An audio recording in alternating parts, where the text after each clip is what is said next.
La arquitectura mexicana del siglo XIX es mayormente representada por el neoclasicismo y siguió vigente aún después de haberse consumado la independencia. Se dice que la arquitectura mexicana se convirtió en una copia nacionalizada del neoclasicismo y el barroco proveniente de Europa, además de un símbolo de una nación renovada y autónoma.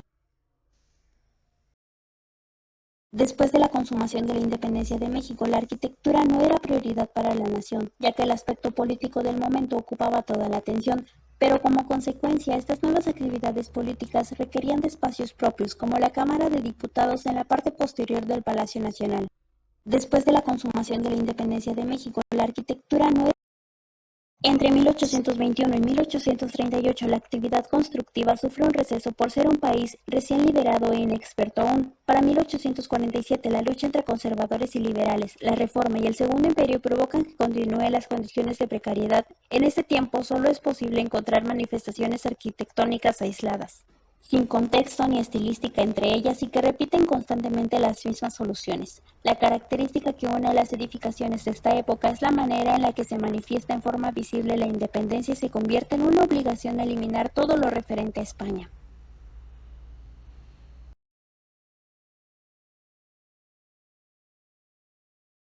En 1852 llegó Javier Cavallari como profesor de la Academia de San Carlos. A él se debe la fachada de esta misma academia. Esta obra es un punto de iniciación de una nueva etapa de influjos europeos en la arquitectura, principalmente franceses. Casi simultáneamente se implantaron las leyes de reforma, las cuales abrieron un nuevo campo a la arquitectura. La supresión de conventos y la apertura de calles a través de enormes solares permitieron el desarrollo arquitectónico al proporcionar terrenos dentro de los cascos urbanos. Porfirio Díaz, en nombre de la ideología liberal, subió al poder e implantó una dictadura que duró 30 años. Durante su largo periodo de gobierno, el país alcanzó una prosperidad que nunca antes había tenido. La economía logra estabilizarse. La solidez de la moneda atrae a los capitales extranjeros y se inicia la industrialización. Las comunicaciones alcanzan un gran desarrollo, conectan grandes regiones del país y facilitan el intercambio de productos agrícolas y mineros. Pero mientras esto ocurría, en las poblaciones encontramos un reflejo de la Belle Époque europea de la sociedad anterior a la Primera Guerra Mundial. La riqueza se concentra en ellas y sus posesores, con los ojos puestos en el viejo mundo, tratan de vivir como en Europa. También en este periodo la arquitectura es un reflejo de la cultura. Por una parte, el gobierno necesita emprender obras que resuelvan necesidades urgentes, cosa que se hace muchas veces en forma excesivamente dispendiosa. Los grupos económicamente más poderosos levantan para habitar o para su diversión grandes edificios, mientras que las poblaciones secundarias se trata de imitar con las limitaciones lógicas y las consecuencias previsibles lo que se hace en las grandes ciudades. Corresponde esta época a un periodo de hondas transformaciones. No en vano se ha llamado al siglo XIX el siglo de las luces. Nuevos materiales como el hierro, el cemento, el cristal ayudan a que surja una nueva arquitectura. Un aspecto que favoreció la arquitectónica fue el auge de las colonias, consecuencia del aumento de la población y el atractivo que la capital empezaba a tener ya entonces. Desgraciadamente, no se tomó en cuenta casi nunca la unidad urbana y cada nueva ampliación se hacía simplemente por yuxtaposición, causando esto los graves problemas que aún padecemos en este aspecto. Nunca hubo un plano regulador que mereciera tal nombre y se inició la época en la cual detrás de la riqueza y la ostentación de los edificios se esconden los graves problemas urbanos.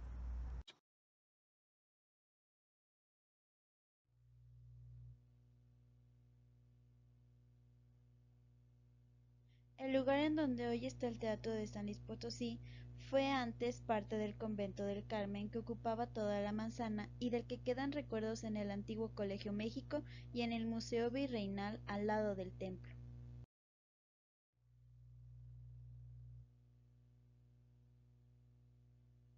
Pero después de las leyes de reforma con las que se obligó al clero a dejar sus bienes al Estado, en 1870 el terreno del teatro fue convertido en cárcel.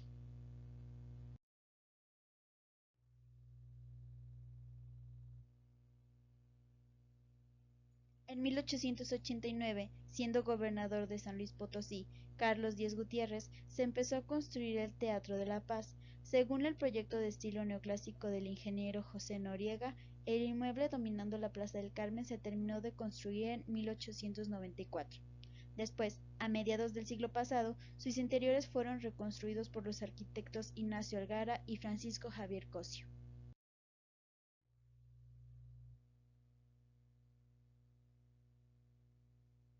En su fachada, su pórtico, junto con sus columnas acanaladas de estilo neoclásico, coronadas con sus capiteles corintios, toda de cantera rosa, cuenta con una amplia escalinata, su reluciente cúpula y el resto de su fachada se encuentran entre los elementos distintivos de la ciudad de San Luis Potosí.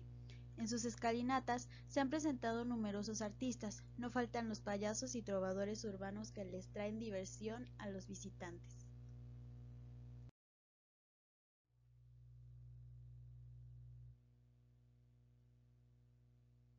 Bajo el pórtico se abren las puertas que dan acceso a un amplio vestíbulo, en cuyo centro se ve la escultura de la bailarina Célica Arias. Pocos han notado que la posición de la estatua de la bailarina, hecha por el escultor Joaquín Arias, no es natural, pues las piernas están juntas con una leve flexión mientras los pies se elevan. Es interesante el ambiente que genera en su vestíbulo la cúpula que filtra la luz cenital a través de su estrella y el gran candil.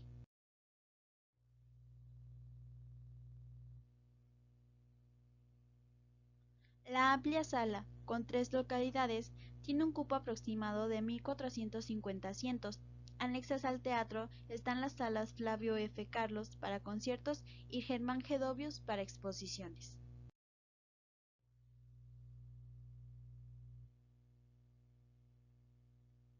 Es una de las sedes del Festival Internacional de Danza Contemporánea Lila López, pero también de obras comerciales y hasta ceremonias oficiales y políticas.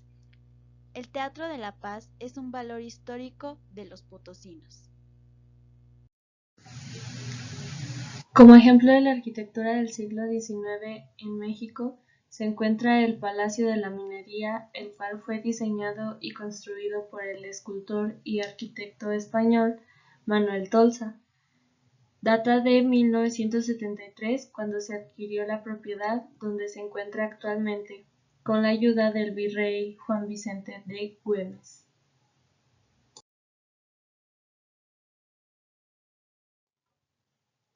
Este edificio cuenta con un acervo cultural, ya que fue sede del Real Seminario de Minería y Real Tribunal de Minería, y hoy en día es usado como recinto para diversos eventos.